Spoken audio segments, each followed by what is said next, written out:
Gawin mo ito kung gusto mo pakasalan ka ng taong mahal mo.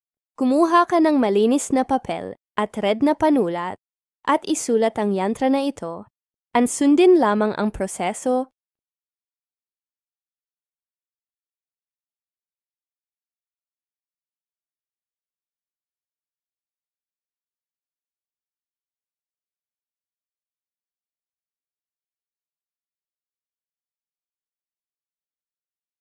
Pagkatapos itupi ito ng 3 beses at ilagay sa ilalim ng iyong unan sa loob ng 21 days.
Get an offer letter from job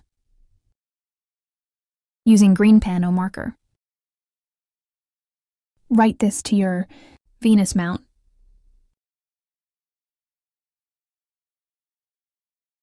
Follow and like for more Pampas Word Tips. Kayo ba ay nakulam or pakiramdam mo nakulam ka? Ganito ang gawin mo. Maggupit ka ng iyong buhok at kumuha ka ng 2 sili at gayahin mo ang proseso na nakikita mo sa video. Ipakrus ito at iyong sindihan upang masunog at kung may matira ibaon mo ito sa lupa. Ito po ay pangtanggal ng kulam o mga sakit na gawa ng mga hindi natin nakikita. Follow and like for more Pampas Word Tips. Lagi ba kayo walang customer o marami kayo kakompetensya sa negosyo nyo na humihiling na malugi kayo? Evil eye yan sa paligid nyo kaya nilalangaw ang inyong negosyo? Ganito ang gawin nyo upang makontra ang mga evil eye na nagbibigay kamalasan sa mga negosyo nyo. Kumuha ka ng 7 sili at itali mo ito, isabit ito sa inyong mga negosyo. Kung online seller ka, naman maglagay ka sa mangkok ng maraming sili.